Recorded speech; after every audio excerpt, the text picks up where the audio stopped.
So, what do you do when you're pregnant and you hear those words, something's wrong with your baby from your doctor?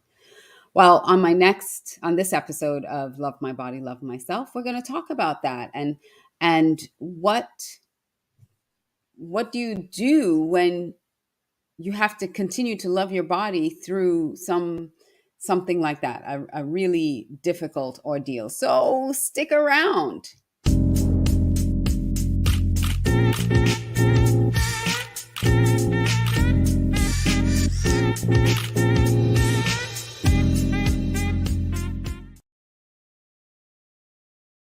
So, welcome to Love My Body, Love Myself. I am your host, Alicia Curry, and I am super, super duper excited for this show because I've had this guest on my mind for some time, and we've had some scheduling issues. So I'm so excited that she's here with us today, and I just want to welcome you. Welcome to those of you who are watching us on Facebook, on LinkedIn, on Twitch, and also over on YouTube. Thank you for joining us tonight here on Love My Body, Love Myself. If you have not yet subscribed to our YouTube channel, please go to youtube.com/C/Alicia Curry and subscribe to our channel. We got a lot of really great content over there. Not just this show, but many other shows and podcasts and all kinds of wonderful things there. For those of you who are on Facebook, please consider joining our group. Our Facebook group is facebook.com/group/LMBLM, and you can come be a part of that Facebook group. So I want to jump and dive right into this episode. And before I do, I just want to mention that our show, this episode, is sponsored by Alicia Curry Inc. It's produced by Red Carpet CEO, but it's also, we have a really special sponsor, and it's FAMU Mary Project. So it's all about getting the proper education about the proper use of medical marijuana. So we'll be sharing some more information about that later in the show. But FAMU, go to mmeri.famu.com@edu to get more information. So without any more delay, I want to start this interview. Now, I will be sharing some photos during our interview, and one of them in particular is a little bit graphic. So I'm just telling you now, warning you now, that one of the photos that I will send, that I will share, might be a little bit graphic if you're a little squeamish, but it's really important to see what happened. So that's the reason I'll be sharing that photo, but I'm just giving you that little warning ahead of time. So here we go. My guest for tonight is Lauren Bantham, and Lauren is a pageant queen. I met her during the pageant. She and I talked about that a little bit in this interview, that we were supposed to meet in 2019. We ended up meeting in 2021. I want to say 2020, 2021, 2021, because we didn't have one in 2020. So in January 2021, I met her in person. She won her category. And then we met again at the beginning of this year when she was recrowning her successor. And she told me her story. And I know I needed to have her on the show. She is the mother of 6, and she went through quite an ordeal back in 2019 when I was supposed to meet her. She didn't come to the pageant because she was pregnant at the time with her beautiful baby girl. And that's what we're going to be talking a little bit about, that journey that she had and how she has really learned to love her body and love herself through that process. So stick around, grab someone, share this out. It's going to be a really important conversation. So here is Lauren Bantham. So welcome to the show, Lauren Bantham. I'm super excited. I know we've had to reschedule this before because you've got a wonderful, crazy schedule like mine. But I'm so thankful that you're here with us today, and we're going to talk about motherhood. We're going to talk about the challenges that you went through with your last pregnancy, and we're going to talk about all this wonderful pageantry and glam and all the amazing achievements that you've been able to have post, you know, um, everything else that you went through. Because from what I remember, you and I were uh, supposed to compete in 2019, but then you got pregnant. So I'm Yeah. going to start the story there because I was supposed to meet you in 2019 and I didn't, because you were pregnant and Uh-huh. you did not compete. You're under doctor's orders. You were told not to travel. So first, introduce yourself. Tell us about your kids, and then let's start our journey from 2019. All right. As you mentioned, my name is Lauren. I have a wonderful, loving, doting husband we just celebrated 16 years this year, and we have 6 children aging from 20 to 2. We have 3 boys and 3 girls. We recently, right before we found out we were pregnant, made a huge transition in life from the city to the country. And we have been living the country life and farming for the last 3 years and just loving life along the way and figuring out new things. And just, taking it day by day. Yeah, I love following you on Facebook and all your stories. Listen, the country life in the snow, um, that's not for me at all. How far do you have to go for butter when you run out of butter? It depends. If I just want to make it, like 30 minutes. If I want to actually like do some shopping, then a little over an hour for us. Yeah. Yeah. Yeah, I'm like a 10-minute girl. If it's not 10 minutes away, I don't need it. So your last pregnancy, was your son? My daughter. Your daughter. Okay. Mhm. Your daughter was the last pregnancy, and that was a surprise for you? Very much so. So we thought after our last son, who at the time would have been 7, we were done. We actually took, this is TMI. Hello. Ah, We actually took precautions to be done, but the Lord had other plans for us. And so we got a surprise package in a teeny tiny little bundle in 2019 is when, yes, she was born. right. And you had some complications that you weren't expecting because all your other pregnancies were Yes, all my other pregnancies were awesome, smooth simple. sailing. People joke about how I was born to just carry Pump them babies. out like boom, boom, boom. Right. And I carry it well. I handle it well. They're pretty easy. And for the most part, hers was easy. But we found out, Alicia, about 30 weeks in, I was abnormally small. And it kind of started to raise a little bit of an alarm to my doctor. And so he did some extra extensive testing and quickly realized that she had something called restrictive growth pattern. And what that means is she was taking any nutrients that she could get for her little body and putting it towards her biggest organ, which was her brain. So her brain was growing, but the rest of her was not. And so they ran some testing to figure out if it was her or myself that was causing the growth restriction. And quickly they found out that it wasn't her, that it actually had to do with me. Oh, wow. So I was quickly put on bed rest, not full bed rest where I couldn't get out of the bed and do anything, but just extreme light duty. And I then started the weekly process of multiple doctor's appointments a week just to make sure everything was okay. So if her vitals changed at all up or down, we knew that immediately I could be put into labor and I would have a C-section. But as long as she was even showing the slightest millimeter of growth a week, they would leave her in. But they did tell us at 36 weeks is when they don't allow you to go any further, because then it really is just a ticking time clock on the outcome. With what I had, the outcome of having a live birth, your chances became less Slimmer. and less. Yes. And so they were like, at 36 weeks is when we consider full term, and we would rather know what we're working with outside the womb than inside the womb. So let me ask you a question then, because that sounds pretty devastating.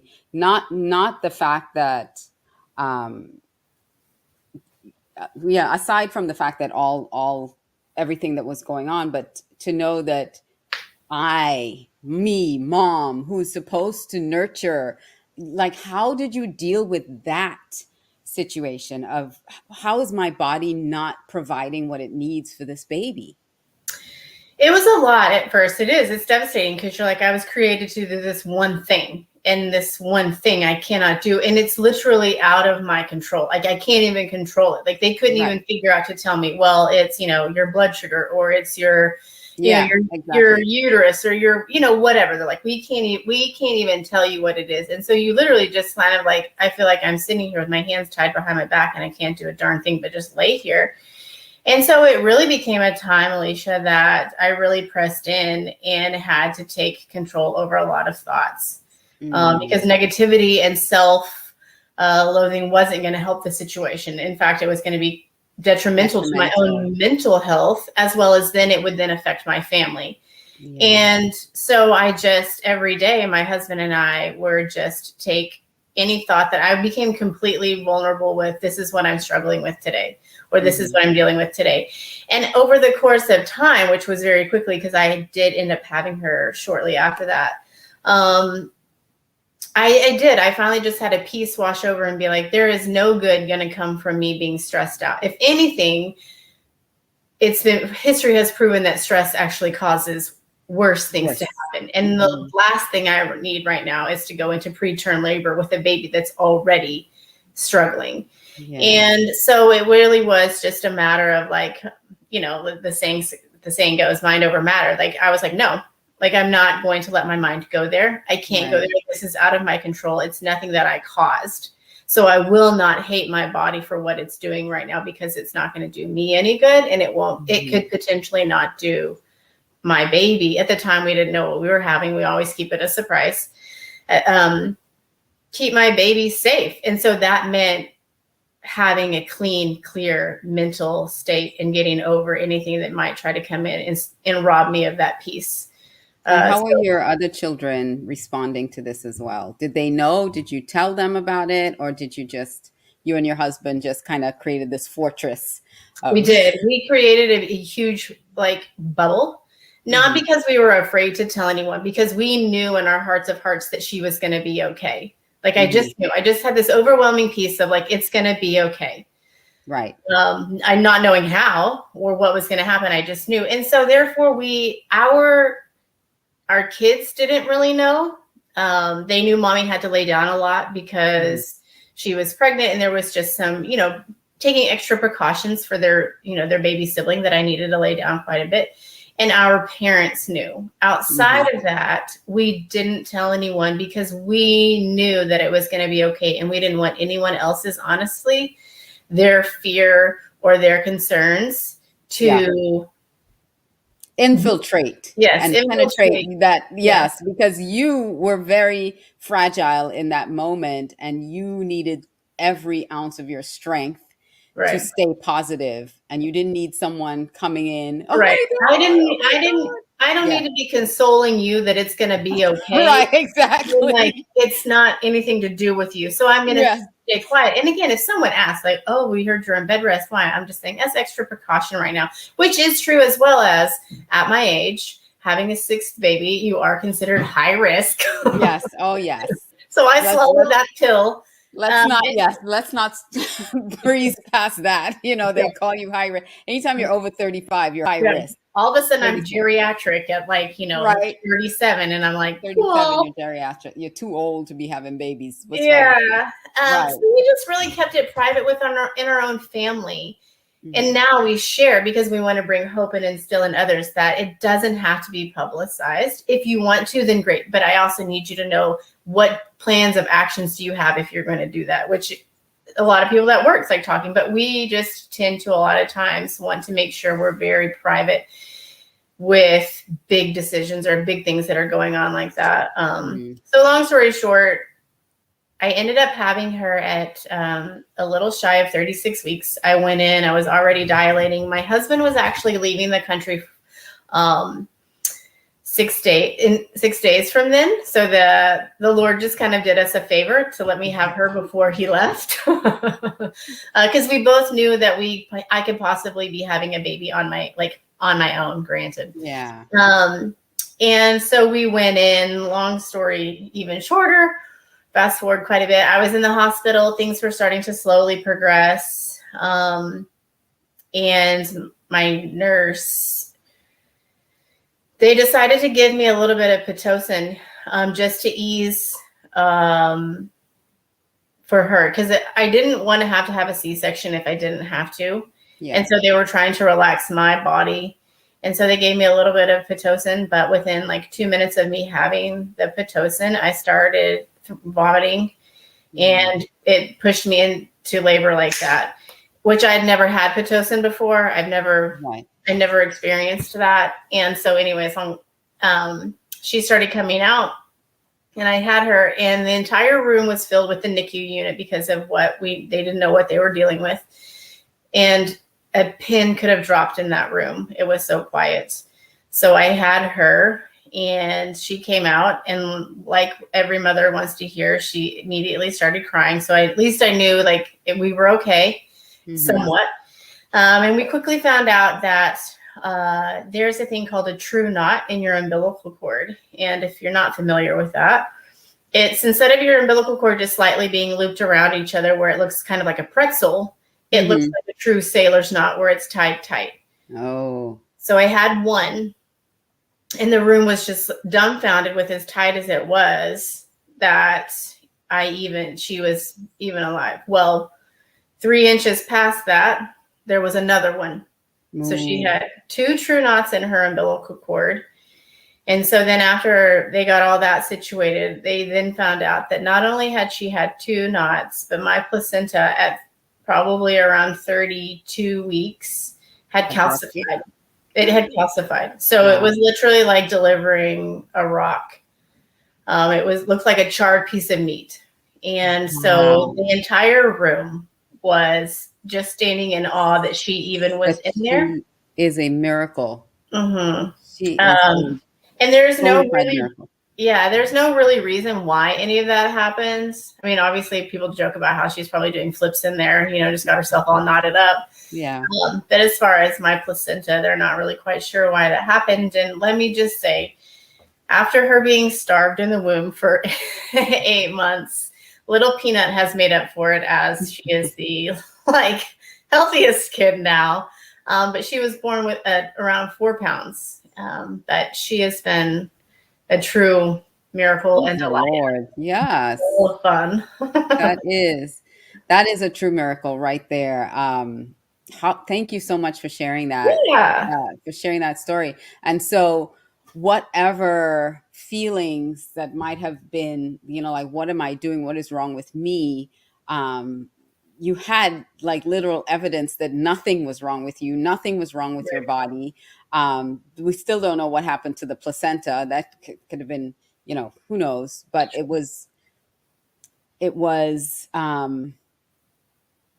not you. So even, going through all of that, if you had gone into that whole guilt thing, it would have really just been for naught, and it would have created more stress in your body. Well, we're going to take a quick break, and then we're going to come back, and we're going to talk all things about pageantry and all of that. And really, I want you to talk about loving yourself and getting your body back and all this stuff, because you are phenomenal, and all the things that you do is so amazing. So we're gonna come right back. So don't go anywhere. The Love My Body, Love Myself show is sponsored by Alicia Curry Inc. and produced by Red Carpet CEO. Alicia Curry Inc. specializes in developing audaciously proactive leaders and teams using brain science and people data to get results. Visit our website, aliciacurry.com, for more information. The show is produced by Red Carpet CEO. If you'd like a copy of Age with Audacious Confidence, visit our link tree at linktr.ee/acurry. Florida A&M University established Married to educate diverse communities about the lawful and unlawful use of marijuana, as well as the social impacts and potential consequences to health and well-being in local communities. Knowledge is power. FAMU's Medical Marijuana Education and Research Initiative. Learn more at mmeri.famu.edu.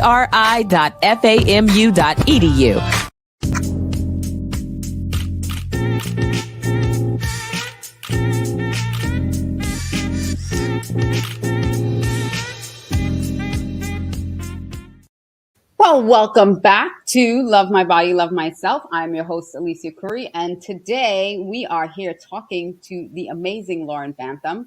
And if you missed any of the interview, please go back and watch the replay of this, because she shared something that is so phenomenal. And, you know, as women, as mothers, there is so many things that could go wrong in the process of pregnancy. There are so many things, and also mentally, physically, emotionally, and without babies, and so some of the things that she shared, especially about if you have news or something that's happening, how to protect yourself, how to protect, you know, create that bubble around you, because people mean well, but not all the time that they will come to you, that will allow you to protect yourself in that vulnerable state. So go back, listen. I know I'm just blah, blah, blah, but go back and listen to it, because it was really powerful. It was really, really powerful. You know, my own experience, nothing as extensive as yours, but when I was pregnant with my son, I was 38, I think, around that age. So yeah, high risk. And, you know, I did this one ultrasound, and they were like, we need to do an amnio, and we need to do this, and because, you know, there's this potential, because of at your age, there's this potential for the chromosomes to be abnormal, and blah, blah, blah, blah, blah. And I was just like, nope, we're not doing it. Listen, we have to take all precautions. I'm like, nope. And then I also had my placenta was kind of over my cervix. So they're like, that is a potential for, again, a placenta rupture, and you need this, blah, blah, blah. And I was put on bed rest for a week or two to see if it will shift. And we prayed about it. I prayed, I believed, and it shifted so far, like it was all the way up now. It moved from where it was almost covering my cervix all the way up. And so, you know, for me, and I know for you, holding that sacred space and praying over it and really having that peace of God and believing was very powerful in the birth of our last children. So go back and listen to that part. But so I finally got a chance to meet Lauren in 2021, January 2021. Yeah, last year. Yeah. Mm-hmm. Last year, January 2021, at the Woman of Achievement pageant. And this gorgeous creature won Mrs. US Woman of Achievement. And so walk me through, because you were supposed to do it 2 years prior in 2019. What made you decide to continue with the pageant in 2020? Had you always done pageants? Is this something that you always wanted to do? No, really quickly, I didn't grow up pageantry. I didn't grow up watching them. It wasn't anything that I was super interested in. It wasn't until 2016 that something that we do with our children, we homeschool some of them now. Some of them go to traditional school, but every year we challenge ourselves to learn something new, stretch, grow, yada, yada, yada. Long story Wonderful. short, I happened to be sitting next to a woman at a baseball game, and she was having a conversation, and this is what I get for eavesdropping. She said that she was a pageant coach, and I was like, oh, that's interesting. And then she even said for married women, and I was like, oh, that's really interesting. And at the time, Alicia, I was coming out of really like the throes of motherhood. I had been raising kids, and it's the most rewarding thing, as you know, on the planet, and you love those children. But at the same time, I needed something for Lauren. I needed something that would stretch me as a human being again, and be outside of mothering. And so I overheard this conversation, and I met up with a lady, and that's kind of what started me on my journey. And through Pageantry, I met Faith, who then introduced me into WOA. Mm-hmm. So that's how I got full circle where I'm at. And I really love the pageant system because not only did they highlight beauty and its uniqueness, but really highlighted what do you do with like your life? What is your platform? What are things? And because my background is an unplanned pregnancy and becoming a single mom, I am a huge advocate for women really being able to still chase after their dreams and have their family too. And so that's kind of what started my journey in pageantry, is because I wanted the and to part. Like, yes. I had my family, but I wanted the and to part of that. And so that's just kind of where it started for me as far as pageantry goes. That's wonderful. And your platform with single moms being able to have their kids and their passion, and, you know, it doesn't have to be an either or thing. Mm-hmm. And it's beautiful that you had the choice, you know, you had the choice to be that homeschool mom and do the things that you wanted to do for your children. But a lot of people don't have that choice. They have to work. And, you know, you're raising awareness that single moms need a lot of support as well. And so, I mean, just honestly, like moms in general, and I still am obviously a huge advocate of single moms, but the more I get, as we know, motherhood is just like a journey in itself. No matter if you're a single mom, you're married, you're a working mom, you're a stay-at-home mom, like it's just a lot. And so really finding that place of, which I say this a lot of, you have to learn to grow where you're planted. Well, where am I planted? Am I a single mom right now? Am I a stay-at-home mom? Am I a working mom? So you have to learn to grow in that season of what does that look like specifically for me, and not compare, because we are, with social media being so great, it's also a huge detriment to us, because then what do? We fall into the comparison trap. And we even then sometimes compare ourselves to ourselves from where we used to be, because I can look on social media, what was I doing a year ago? Well, it's not what I'm doing now. And like, I want to go back there. And so it's kind of like, you know, a double-edged sword. Yeah. And so it's really just been a huge thing on my heart this last year and moving forward, to really help women understand, to really know what it means to grow where you're planted. And you may grow here for a while, and then that season may end, and you may be planted somewhere else to grow there, but to really like take on what that looks like there, to really like make the best of those moments that you're there, because you'll never get them back. And I think I never want to be one of those people that's constantly like looking back, wondering where, like, I only want to look back to see how far I've come, not, you know, shoulda, coulda, woulda, if I'd only. So that's a huge thing for me right now, honestly. And so with pageantry, it then also helped me really accept, for me, and I think you saw this post, we are easily conditioned to loathe what we look like after pregnancies. Even when you don't even have to have a pregnancy, loathe the way conditioned that you look like.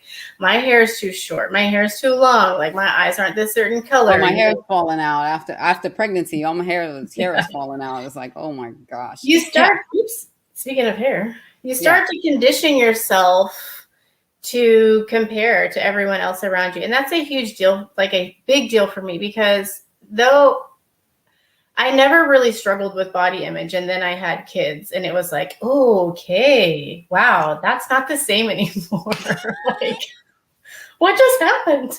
I just brought these beautiful things into the world and this is what you do to me? You're right. Yes. But I one day realized I'm the one that gets to choose what I look like, how I feel, and what this body gets to walk around doing. And though it may not look the same as it did when I was in my 20s, I actually, like, for me personally, feel better and look better now in my 40s than I did in my 20s because I got to decide. Because this body has seen a lot of things through life. It's been all over the world and it has stories to tell. And so why would I loathe the one thing that has brought me so many memories? And I had to start changing my mind of what I looked like. Instead of conditioning myself to be like, well, it doesn't quite look like this, or does it feel like this anymore? It's like, no, I carried 6 babies. But dang. But dang. I carried 6 babies. Look what it looks like after that. I carried 6 babies. I walked across countries and got to play with children that in orphanages that other people will never get to experience. You know, like I've skied down mountains that, you know, no one can say they've skied down. And like, I should be like excited about what it's doing. And I'm excited about where it's going next. So I had to stop loathing that. Do I wish things looked differently? Sure, we all do. Yeah. But you know what? This body's done a lot of good. And so I'm going to treat her like she should be treated. And I want to highlight her. For me, sometimes I want to highlight her in pageantry and be like, this should give you hope of what you can do. Not because I want you to look like me. I don't. No one wants to look, you know, you're unique in yourself. But I want to give you inspiration and hope and encouragement that you fight for your best self. What does that look like? Mentally, physically, emotionally. It's not just one thing. My shell is just part of what makes me healthy. And so it's just been a huge thing on my heart, is going to speak to women, especially young girls right now, with, you know, social media on the rise, just helping them protect what they have and where they're going with it. And the last pageant you were just a part of, this is Queen of the World. Queen of the World. Oh, love that. Queen of the World. And that was a great experience. I love seeing all your photos. Your family was there with you supporting. Yeah, we had a great time. It was held in New Jersey. It was a wonderful experience. I got to meet some great girls, and I ended up being second runner-up. So I'm pretty proud of myself for that. But again, each opportunity, Alicia, you get to meet incredible women that otherwise I would have never met. Like, and travel to places that there's a team that came from India, and these women are phenomenal. And I would have never otherwise in my own personal life met those women who now have asked me and my son, which is exciting, to travel to India to talk about and give hope to girls that find out that they have unplanned pregnancies, to help their communities see there is an alternative way besides what we've been raised to believe. Look, you know, like, use me as an example of, I have a 20-year-old son now who is going on and doing amazing and incredible things, who is getting married here, later this year. And all because I chose a little bit harder path, but it works out. Possible. It is possible. Right. So let me help you see that, and let me equip your community with what that looks like to give this woman support. Because India is tough. India is tough. But all that to say, pageantry has opened up, as you know, so many doors of opportunity for, you know, to go speak there. I've been asked to go speak, to come to Korea and speak, and even here in my own backyard, like helping in mentor programs from kids that are in high school. And I'm like, I would have never been able to possibly have those opportunities had I not been placed in the pageantry arena. Do I think you have to go through pageantry to have open doors? Absolutely not. It's what my path is. Yeah. But I definitely think if you stretch yourself and you really just go after it, then doors start opening up. So what's next for you? Where are you going next? Where am I going next? A couple of things that are on the horizon for me. Like I just mentioned, my son is getting married this September, so we are kind of all hands on deck as far as planning wedding stuff. It's a very surreal moment for me. And then I have been asked to do a mentorship program through a high school that's here about an hour from us, to step into their program to help build character quality and character traits with their high schoolers. So I'll start meeting with a small group of students throughout the course of the year, as well as I am speaking on behalf of a nonprofit that rescues women from sex trafficking and prostitution. Wow. So this fall I'll start speaking to their girls that they are rescuing. So those are the two biggest things on my plate right now. I'm really excited and hopeful for those things. So how can people reach you, get a hold of you? What's the best way?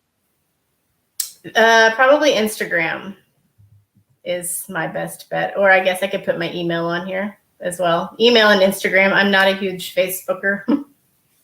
Well, give me your IG. It's Bantham Ranch. My last name plus ranch. It's the easiest way. Just slip in the DMs. I'll get you. I'm never too busy to help out. Oh, that's awesome. So you can reach out to Lauren at Bantham Ranch. Lauren, when I got a chance to meet you, physical fitness is something that's really important, because you did a talent, which was, you did this a Zumba, which was so much fun. I mean, you had everybody dancing in the audience. I love it. So physical fitness is something that's really important to you, and it's how you, was that something that you did to help after pregnancy, after all your pregnancies, or is that, was that always just part of your life? Yes and no. I've always been active ever since I was a little girl, playing sports. I grew up playing volleyball and I danced growing up. And then, I then transitioned into, as I got married, just working out, some running, dabbling in things here and there, just to kind of stay active. Because I had young kids, so I was like, oh, homegirl's got to keep up. But then after I started having my pregnancies, honestly, it kind of became a kind of like competition with, I'm not usually a competitive person, but I learned that I've become competitive with myself. I love to see how far I can push my body and what it's capable of doing. It's obviously capable of carrying 6 children. Yeah. So what else is it strong enough to and capable of doing? And so it became this thing of, well, if I can lift this much weight, I wonder if I could lift this much weight. Or if I can run this far, I wonder if I could run even further. And so then it became a habitual habit for me, because I realized if I worked out even 30 minutes, even 15 minutes, how much the endorphins did for my mental capacity, and how much then I had the capacity to handle so much more in my own personal life because of just the endorphins that it pushes through your body. And so that's kind of how it started. That's kind of like what I was segueing to as well, because that helped with your mental health as well as your physical body. When I'm working out, I've taught my children, I feel like I'm a huge advocate that you can teach your children to be respectful and honoring of anything you ask them to. It just takes a lot of consistency. Is they understand when mommy goes to work out, we don't interrupt mommy for like that 30 minutes, or if it's an hour, like they just don't. I'm like, I have like 18 hours with you all day long. You can give me this many minutes. Right. And they're respectful of that. And where was I going with this? Oh, but during that time, honestly, a lot of it is that's when I get downloads for my speaking engagements. That's when my mind gets so cleared from the to-do lists of what I need to get done in my everyday life that I'm able to then have downloads of, well, this, I know, like writing, I write quite a bit. And so it's become a sacred moment for me, honestly, tons of women will get up in the morning and do it early in the morning, or they, you have it scheduled in whenever. But for me, working out literally opens up so much just for me to be able even to process life. Like if I have a child that's dealing with XYZ, or there's a situation in our business that needs our attention, it gives me the mental capacity as well to push out distractions and really be able to focus on, oh, this would work out really well for that. Or, oh my goodness, like I want to write this down because I need to share that. And so working out for me is very twofold. Not only am I working out my body because I want it to stay healthy, and fitness is a huge deal for me. Like I love to be physically fit, and it just makes me feel better as a person. Also mentally, it feeds me to then be able to go and speak in the mentorship programs that I am involved in, or into, friends or businesses or whatever. So I do enjoy working out. I thank you. Thank you. Is there anything else you want to share with our audience, specifically around loving your body and loving, like building self-love, things that you've done or experienced yourself? I think just mainly like give yourself grace. I think we're so hard on ourselves to make us like get to where we want to be so quickly that we miss out like on the journey of it. And I know people hear that all the time, but it really is, you don't get time back. You don't get to make up for the time that you've used or lost, so really make every moment count and just give yourself so much grace to think, I'll get there one day. I mean, years ago when I was in the throes of having toddlers, 4 toddlers run around me at the same time, I would have never imagined myself here today. Yeah. But I took it one day at a time. What can I get done today? Okay, it's walking around the block, or maybe it's sitting down reading for 15 minutes. But it's those little tiny pockets of time that really do help you keep going versus big clumps of time.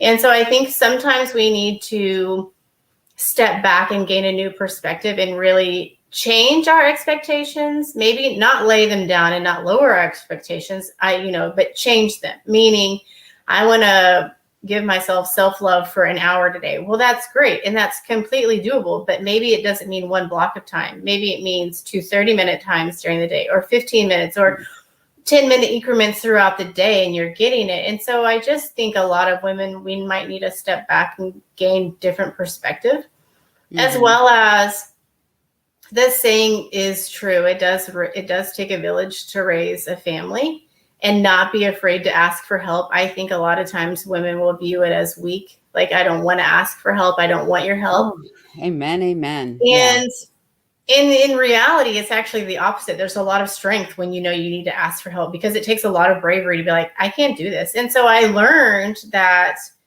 I found my group of moms. It's like, okay, I'll watch your extra kids these days while you go do something, and you watch my kids while I, can go and do something. And so it's really finding your community that will help support you in whatever you're doing, or if it's just a phone call that y'all have for each other. But I think those I'm sure when you were on bed rest, you needed the extra support around you, even though, and I want to make that distinction. It wasn't that you were shutting people out and telling them don't come around or anything like that. Right. You were protecting what was actually going on.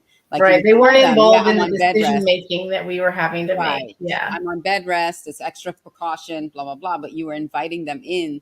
You were inviting the help in. Yes. You weren't shutting it out. So I just wanted to make sure that was clear, because, someone would say, well, how can you, accept everybody when you were shutting everybody out? So you weren't shutting them out. You were just protecting the, your mental health and what was actually happening in that moment, keeping that private between you and your husband and your parents until you were over that. And that's a really, very, really important thing to do. Because just like you said, I can't be the one in the situation and then I have to console you because you're breaking down, and I have to be strong. If we have time for this quick story, there's something to be said about when you make a decision yourself, the confidence that comes with that, because you don't waver from that. So, like, for instance, when I found out I was pregnant and I was unwed, I wanted nothing more than for my parents to tell me what to do. I mean, I'm barely a 20-year-old and just found out that I'm expecting. And I was like, Mom and Dad, what would you do? If you were me, what would you do? Would you raise a baby? Would you put your baby up for adoption? Like, help me out. And my parents were like, no. And at the time, I thought it was like worst parents on the planet. So I was like, what do you want your daughter to like, when you want to help her out? And in reality, they were. Because, and they kept telling me, whatever decision you make, we will support it 100%, but it's your decision. And I became very protective of who I told what to, so that it wouldn't cloud my decision making on what I was doing for the life of a baby. Mm-hmm.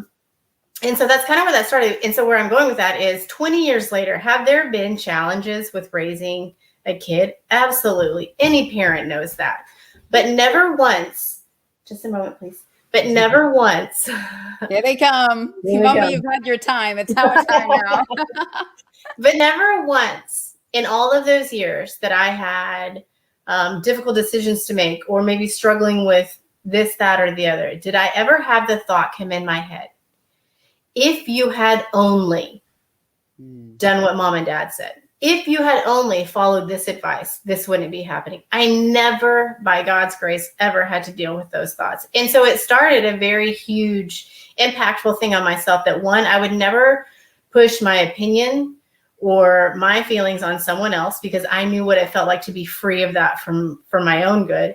And to then make sure that I was telling that to other people. You will never walk in more confidence than you will walk in when you make the decision yourself than leaning on somebody else. Because I said, no one can take that from you, because it'll be in those quiet moments that you know the answer to whatever you're trying to figure out, and you will walk in the boldness that you were created to walk in that. And it's been a huge deal for us. And it's what we tell our kids. Like, I'll tell you pros and cons about whatever you're trying to figure out, but I won't make the decision for you or tell you what I think you should do. That is awesome. I thank you so much, Lauren, for being on the show. This was incredible. Thank you for sharing your heart. Thank you for sharing your story. You're welcome. And again, you can follow Lauren on Instagram. It's Bantham Ranch, and slide into her DMs if you want her to speak, mentor. If you're going through something and you just want some, someone to talk to, just reach out to Lauren. I love you, sister. Thank you. Thank you. All right. Take care, everybody. Just one final word from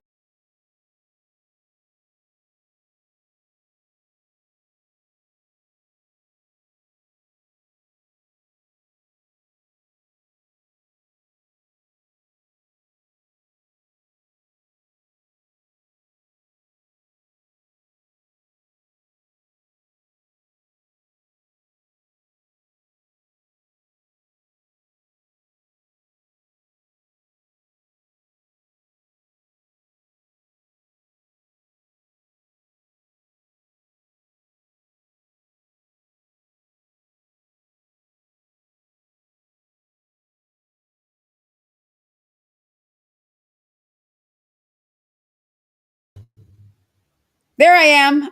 Thank you. Thank you. I'm talking away and my mic is muted. I didn't even realize it. So thank you, Sky. Thank you for sharing that, helping me see that I wasn't being heard. I was just saying that, to protect, it's so important that what she was saying about protecting the decisions that you have to make, especially when they are so critical, not allowing the chatter to come in. So I love this interview, and thank you all for really joining in. I want to share one last word from our Mary sponsor, and I'll be right back in 30 seconds. Are you curious about marijuana? Florida A&M University established the Medical Marijuana Education and Research Initiative, also known as MARY, to educate the public about medical marijuana use, as well as the detrimental health and social impacts of unlawful marijuana use on local communities. Empower yourself with knowledge. Find out more at mmeri.famu.edu. mmeri.famu.edu. MARY. Educate, learn, talk. So thank you all for joining. If there was anything that really impacted you during this interview, please share in the comments. I know you've been sharing in the comments throughout the interview, and I thank you so much. These are amazing comments. But if if there was something that really struck a chord with you, go ahead and share this stream out as well. If you know someone that needs to hear this message, or needs to connect with Lauren, she is an advocate for unplanned pregnancies, single moms, mothers everywhere. So she's very passionate about speaking on that and helping young women with positive body image and giving them positive messages. So reach out to Lauren. Let me give you her IG again. It is Bantham Ranch on Instagram. She's mostly on Instagram, so you can check that out. And until next time, I will see you all for another episode of Love My Body, Love Myself. And I want to just encourage you to do something for yourself this week until we meet again that proves to yourself that you love your body and you love yourself. So thank you everyone for joining us, and I will see you next time. Mwah.